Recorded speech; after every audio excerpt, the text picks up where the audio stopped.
Okay, everybody, we're ready to get started. Thanks for joining. This is the first of what will be a quarterly event here at C42D, and I'm really excited to present it to all of you today. C42D webinars cover a different marketing topic every quarter. The format is as follows. I'll cover my prepared remarks for about 30 to 45 minutes. At the end, there will be time for questions. If you have a question at any time, you may type it into the Q&A box.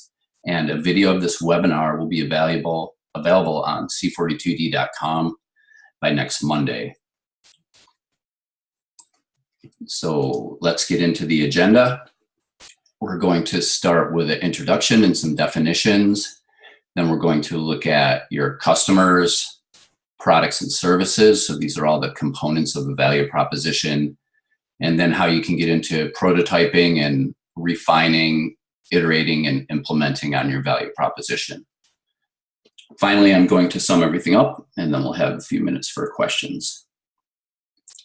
So before we dive in, let me just say that I've learned a ton researching this webinar and the article that I wrote that goes along with it on the C42D blog. One thing I learned is that this process can go really deep, right? There's all kinds of approaches that I discovered. Everybody seems to have a different perspective. I will say I've borrowed heavily from the folks at Strategyzer and their model for value proposition creation. And if this is a topic that interests you, then I recommend you purchase their book, Value Proposition Design. They go into a level of detail that I could never cover in a webinar, and this is a must-have if you want to know more. Our webinar today will be a high-level overview of what a value proposition is, why you need them, and how to create one. And note that I'll be covering this topic primarily through the lens of early-stage companies as opposed to established organizations and primarily B2B service firms or product firms. So what is a value proposition and why should you care? Michael Lanning, who's the person who coined the term value proposition, describes it as about customers, but for your organization. So it's about your customers, but it's actually a tool that your organization uses. And it's not addressed to customers, but it must drive these communications. So your value proposition is going to drive how you communicate with your customers. It articulates the essence of your business, defining exactly what the organization intends to make happen in the customer's life. So here's another way of putting it. It describes the benefits customers can expect from your products and services. It's a clear, incredible, compelling expression of the experience that your customers will get in the form of value from your organization. And what is it not? So a value proposition is not your mission statement. It's not your tagline. It's not a positioning statement, and it's not an elevator pitch. I got this wrong myself. So for years, I thought, oh, that the value proposition, that's that little blurb that's at the top of your web page. No, that's actually your positioning statement. And if you're interested in positioning statements, we'll be doing a webinar on that in a few months. But the term value proposition does get used rather loosely, and it means different things to different people. Remember that value equals benefits minus costs. So because benefits tend to be subjective, value is always in the eye of the beholder. So value propositions must be designed for specific customers, market segments, and sales opportunities.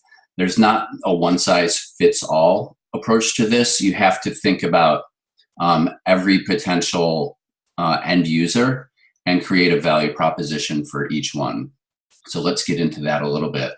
The example I have here is a company called Oscar. If you're not familiar with them, they're a healthcare startup positioned as a simple, friendly alternative to the Aetnas and Cignas of the world, if you will. And some of the language here I've taken right off their website. So at the top, you have the organization, and underneath there are 3 different segments. And again, these are right off their website. So one segment is for you and your family. So that would be the members, the people who are actually using their insurance product. The other one is for the business owners. So these are the people who are going to buy it, right? These are people who are shopping for a health plan for their company.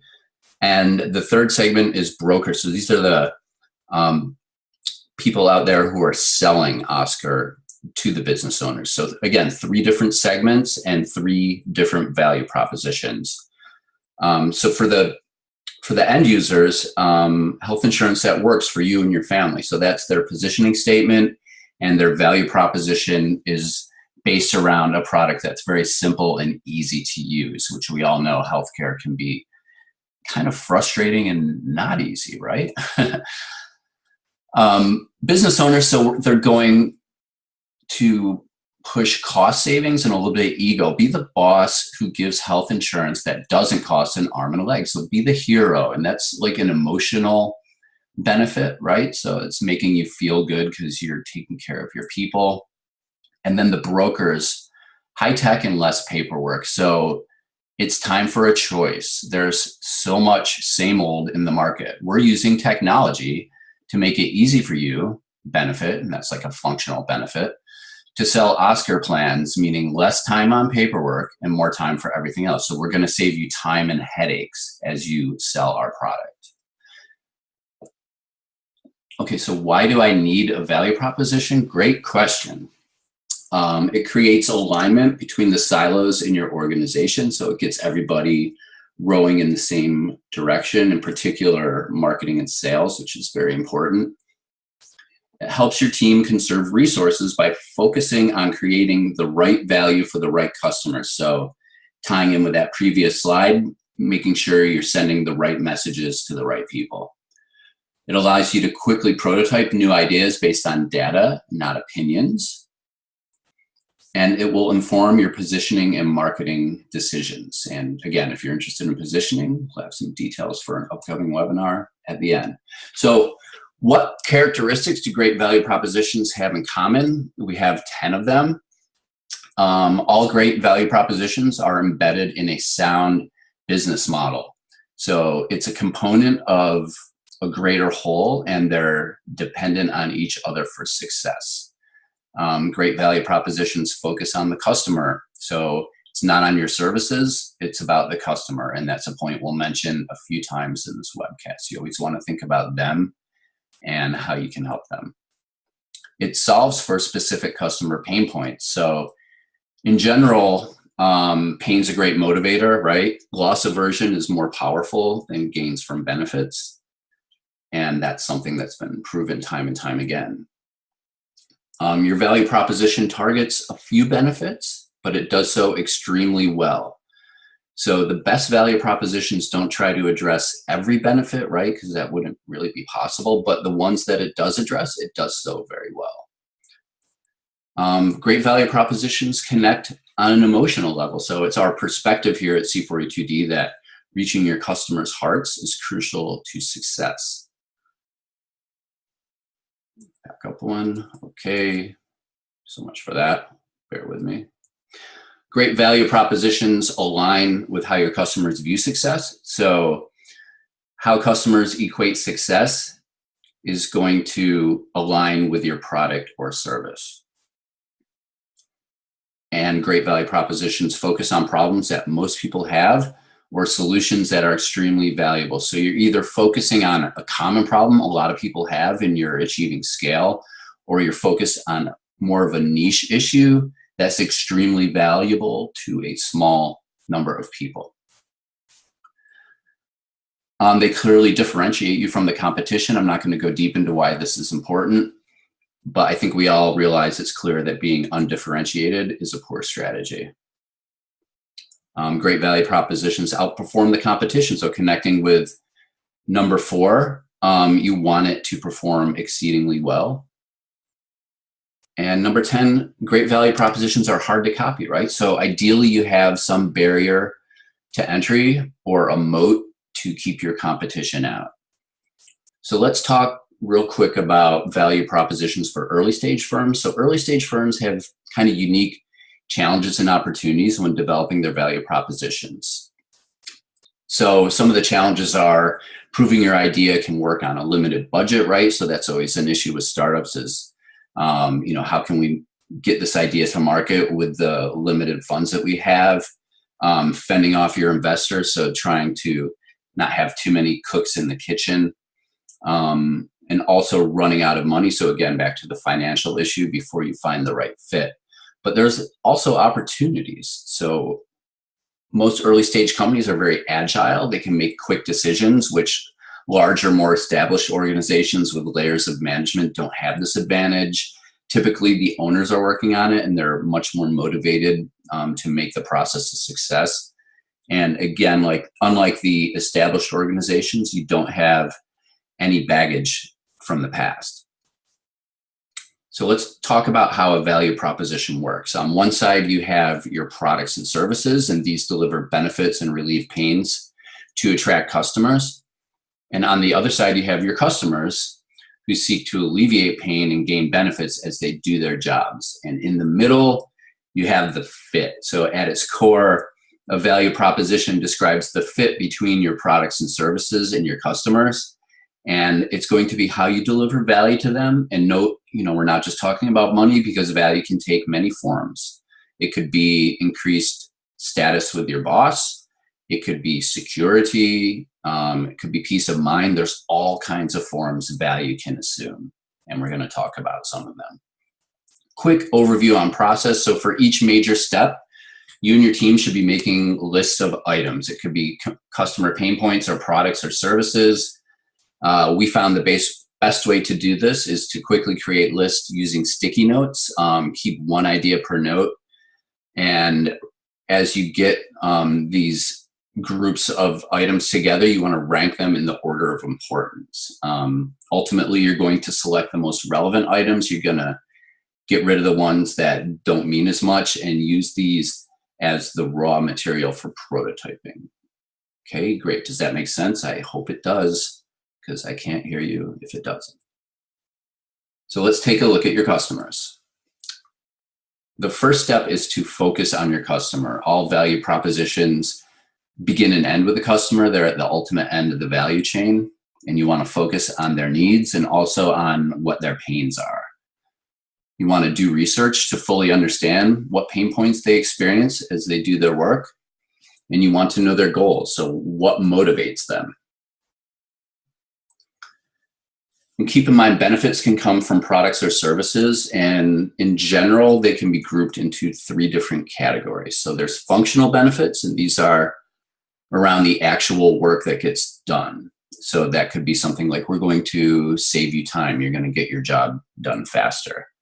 Social benefits relate to power, status, or how they are perceived by others. So that's a social benefit.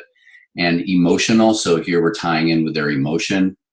And that could be security or peace of mind. Bear with me for a second. Say, drink some water. Okay, so let's take a look at some pain points. As I mentioned, pain is a great motivator, especially as you try to avoid it. To understand pain points, you want to do a little bit of research. So think about what annoys your customer as they try to get their jobs done. What obstacles do they face? What's getting in their way? Like, what's making it harder to accomplish their goals? What do they fear? What's keeping them up at night? So if you can tap into that, you're well on your way to creating a great value proposition. And what risks do they want to avoid? As you're thinking about all these, you want to be specific. So you'd want to say something like, our enterprise customers should not wait for more than 10 minutes for a response from their support ticket, as opposed to something more generic like, they should have a rapid response to support tickets. So always try to be specific. As I mentioned, you want to do research to try and find these benefits, and there's a lot of forms this research can take. You don't want to be guessing. You want hard data. And as I mentioned at the beginning, if you want to drill down deeper into this research, you could check out the Strategizer book or any number of books out there on customer research, and we'll list a couple resources at the end. So let's take a minute to look at benefits. Benefits are the outcomes your customers seek and not the services you provide.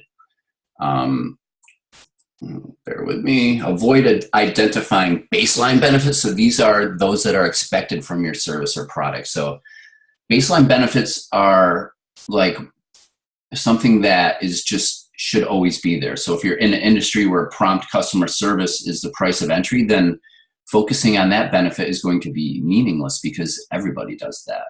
So instead, you want to focus on the benefits that go beyond what is expected. How can you really delight your customers? And like the pain points, you want to be as specific as you can. Okay, so let's explore your products and services and how they provide these benefits. So what products or services do you offer? You want to start making a list of all of these. And in this step, you want to list the products and services you offer to the specific customer segment that you are focused on. So think about what products or services alleviate pain points. And what products or services provide benefits, either functional, social, or emotional. Remember, your products and services alone do not create value, only when satisfying a specific need for a specific customer. And again, the functional benefits are things like saving time. Social could be getting recognition, a positive performance review from your boss. And emotional is security and peace of mind, things like that. So sleep well, your data is secure with us as the database gets hacked. So how does your product or service solve for the pain points? Here's a few thought starters. You want to think about how your product or service can save time or money for the customers. So again, those functional benefits. How can it remove their frustrations? How can you simplify or make things easier for them? And how can you help them avoid a negative status like a poor performance review? And again, focus on the most important pain points and solve them well. And don't try to solve for every pain point your customer faces. So just really look at really what's the most important ones. Okay, so how does your product or service deliver these customer benefits? Let's think about how it does this. And again, there's a lot more questions than you can ask besides these. These are just a few examples, but you want to drill down and think about how your products or services can make their work lives easier, how you can exceed their expectations, how you can increase their status among peers or superiors or fulfill an emotional need. And focus on the benefits that produce the greatest returns, just like focusing on the most important pain points. Okay, so now you've got all these lists of everything together. You've thought about your customers, you've thought about your products and services and what are the most important items from all those lists. Now you want to get into prototyping. So let's talk about prototyping your value proposition. You always want to achieve a fit, right? It's all about the fit. It's your ultimate goal, and it's achieved when your products and services solve for the customer pain points and create value for them. And don't underestimate this. It's kind of difficult to find. And once you find it, you have to keep reevaluating because things change, right? Business models evolve, marketplaces change, customer preferences change. And this is an ongoing process that you're always going to have to be taking a look at. Again, focus on the important ones to create the most effective value proposition. And there's two types of fit. There's a problem solution fit, so that might be more service oriented, and there's a product market fit if yours is a product company. So prototyping can take a lot of different forms. You can use templates, you can create rough sketches, you can create mock-ups, you can build a minimum viable product. For simplicity, I'm only going to discuss one of these potential ways to prototype today, and that's using a template. And again, there's a lot of resources out there on different ways you can prototype. So this is the template that the great people at Strategyzer put together. And I'm just going to read it. Our product or service helps customer segment who wants to achieve a goal by something around a pain point and by providing a benefit. So let's look at an actual example of that. This would be a company that offers analytics tools. So our analytics tools help hedge fund managers who want to deliver profits to their investors by reducing risk and creating returns of 15%. So we've got a nice specific benefit there. We're alleviating a pain point and we've got a specific goal in there. And this is a nice, succinct example of a value proposition. And again, this would be the thing that informs your marketing communications and drives other decisions that your company makes. So this wouldn't be the exact language you would put on your website because it might be kind of boring, although maybe you would want to. There's a couple other examples of companies you're familiar with, and these are ones that I just built using the template on the previous page. So looking at Airbnb's under the segment of travelers, our global platform helps travelers who want to connect with property owners by avoiding scams and enabling safe, secure transactions. For WeWork, targeted at business owners, a nice run-on sentence, our flexible office solutions help small to mid-sized business owners and entrepreneurs in major cities worldwide who want to lease office space by providing quality inventory with no long-term commitment and including valuable amenities for free. And I can testify this one works because that's where we are.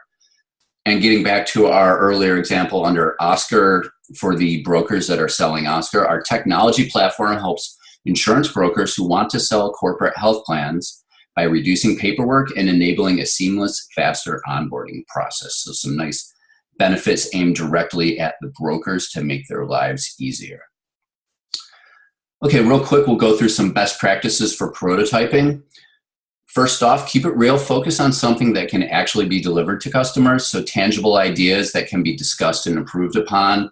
Don't veer too far off into fantasy land. Have a beginner's point of view, so explore your ideas with a fresh mindset. Try to be a clean slate. Don't think about what can't be done. Get imaginative, get creative. Explore lots of options. So don't stop with your first idea. This is like a brainstorming session. You want lots of rapid ideas that you can then evaluate later. Keep it rough in the beginning, so don't get too high res. I think you're going to lose focus of the big idea. You want big Sharpie markers on napkins as opposed to a fine ballpoint pen. Don't get caught in a bubble. Get feedback from your peers, investors, and especially customers. So as much as you can run your idea by people who might actually relate to it, that feedback's going to be very critical. Don't avoid failure. So the old startup cliche of fail fast, fail early, fail often. You want to make this about learning, iterating, and repeating until you get to something that works. And seek to explore new ground. So do what's not being done in your industry. Think back to the earlier slide with Airbnb. They created, what did they do in hospitality? They created an entirely new platform that nobody else had ever thought about, and now they're a unicorn.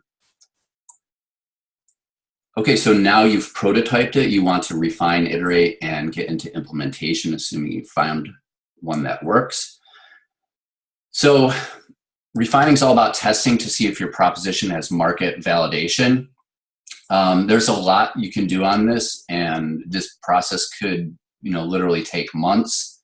We're going to walk through a couple basic ways you can do it. So you can't test internally. You want to test with customers. And one great method, especially if you're early stage, is to make an AdWords campaign on Facebook, LinkedIn, or Google, whatever's appropriate to your specific market. You can run some ads and do some keyword research. There's a lot of tools out there for that will click through to a coming soon landing page, or maybe it's a really basic website that you build with Wix or Squarespace, and then measure the results. See how many people actually seem interested in this value proposition. And like I said, there's lots of testing methods out there. You can do more in-depth research and analysis, perhaps even with focus groups. If you have the budget, that's definitely something you can do. But if not, the AdWords / landing page idea is a nice, cheap way to test it out. So if your proposition fails, if nobody clicks on your ads, don't despair. Just return to the drawing board and think, is there another customer segment that might be a better fit for your value proposition? Maybe you're focused on the wrong market or delivering the wrong services. Would switching up your language resonate better? So maybe some A/B testing around language might help. Ultimately, you want to keep designing, measuring, and iterating until you have something that feels right to your team and has that market validation. And again, there's a lot more to iteration, and I would refer you to some of the books out there if that helps. Okay, so now you've got your value proposition, you want to implement it. So implementation is all about communication. Have a communications plan for your employees, make sure they know where you stand and how they can make a difference, in particular sales and how they're going to sell to these segments. Set your priorities and initiatives through the value lens. So here's where it's informing some of your business decisions and what you're going to do now, the next quarter, or the next year to deliver. And maybe you want to set some milestones around that. Internally, you want to have some key evangelists to promote and deliver on your new value proposition. And maybe that's just you, maybe that's somebody on your senior team, and you want to be talking about it often and repeating it until the message sinks in. So value propositions, they aren't set in stone.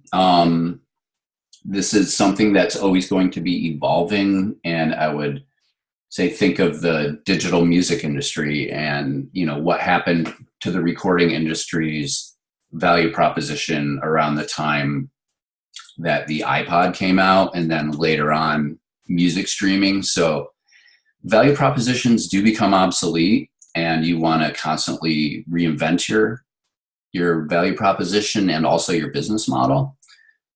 So you want to remain relevant, and as new opportunities emerge, re-examine where you are and see what you can leverage around what's changing. So what's changing in your environment? What's impacting your value proposition? Always be on the lookout for those threats. Maybe there's regulations or competitive changes in your industry that's going to rearrange the playing field. So, this is a big one now. If you do digital marketing or marketing automation, the new regulations around GDPR and data privacy are really shaking up the way that we do email marketing. And, there's significant penalties out there. There's a ton of news on that now. So things are always going to be changing, and that's why you always have to keep on top of regulations, competitive changes, and things like that. But, with changes comes new opportunities. So, change isn't necessarily always bad. I think there's a lot that you can do when, a new opportunity pops up, like, maybe it's augmented reality, which was kind of, in its embryonic phase a few years ago, but, where's that going to be in 5 years, right?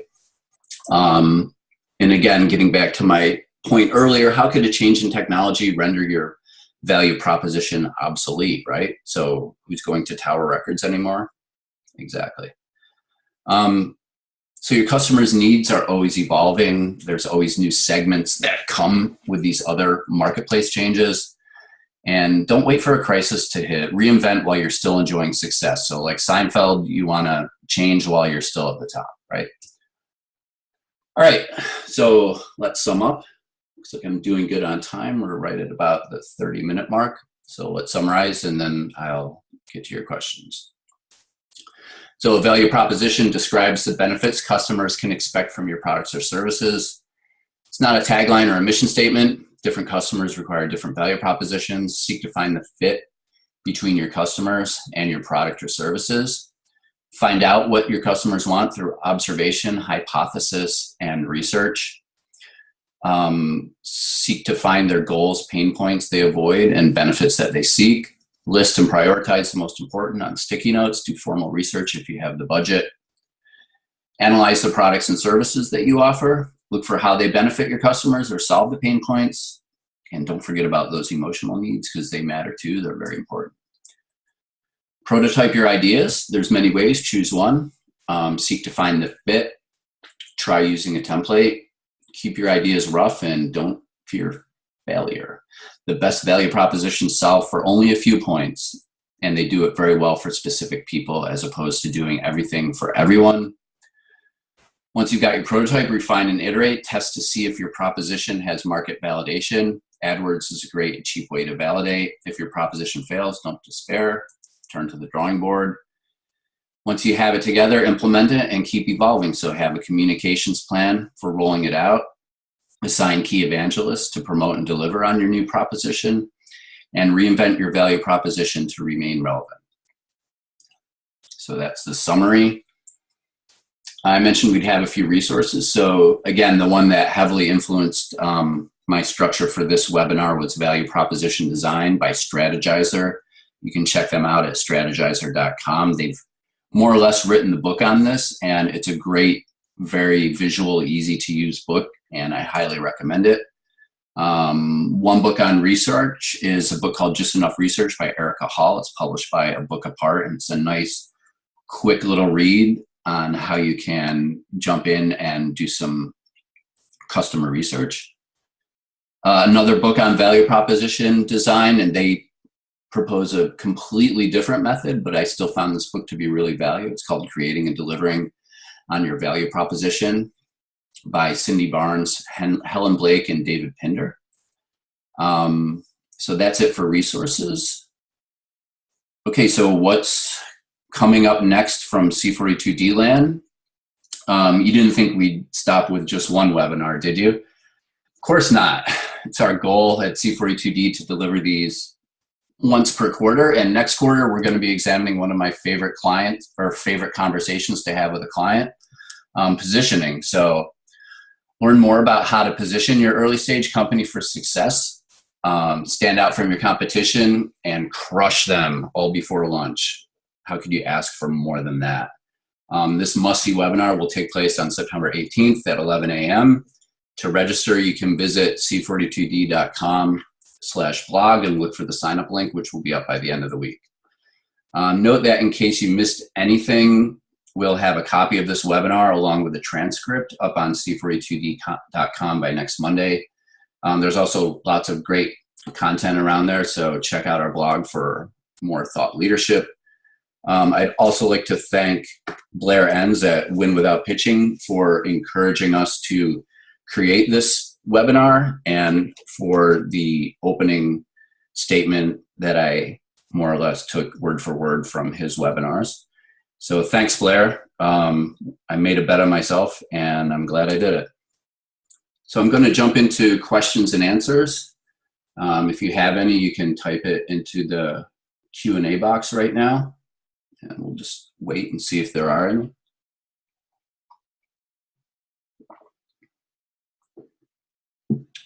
Okay, let's see. Bear with me here. Okay, so Elizabeth has a question. Can you describe the difference between functional, social, emotional benefits one more time? Sure. So functional is the actual work that gets done. So that's a benefit that might save you time or money. Let's see, other social. So social benefits are around power or status. So what can affect somebody on how they're perceived by others. So maybe that's a favorable review or avoiding an unfavorable review. So, you know, how can your service or product provide something that will not get the person fired, right? Emotional benefits are around security, peace of mind, etc. So keeping your data safe. Let's see, we have another one. Mark said, you said what a value proposition is not. So where do we use this value proposition? And great, yeah, that's great. So like I said, you wouldn't exactly take this language and put it right on your website, but what it is it's a tool that's you're going to use this as a roadmap to inform your communications to employees, to inform what your sales team is doing, and to inform how your business model works. So you wouldn't literally take this language and, you know, drop it into communications. What you would do is you would use that as a basis to maybe give to your copywriter or to facilitate a discussion with your sales team about what they should be doing to deliver value to the customer. And I hope I answered your question on that. Let's see, Matt has a question. How would the landing page AdWords thing work again? Okay, yeah, thanks. Sorry, I think I went pretty quickly through that. So thanks for asking. So The AdWords campaign, you'd want to use that to validate your value proposition. So you could, pick a channel that works for you. Maybe it's LinkedIn, maybe it's Facebook or Google. There's lots of tools out there to pick targeted keywords, and you build a campaign. And one great thing is, I know this from experience, that Google will actually help you build a great AdWords campaign. If you just jump in and start spending money on your platform, you'll get a nice friendly email from a Google advisor. And let me tell you, let them build the campaign, because they can do it way better than you can, and they'll do it for free, and they'll do it in a couple days. So once you get that up, it could click through to a landing page, or maybe it's just a very basic site that talks about sort of like a fake thing, right? It's like, here's our product or service. Click here if you want more information about it, coming soon. And just you can see what the click-throughs are on your ads, and you can see if people take call to action on your website and maybe submit an email address to get more information.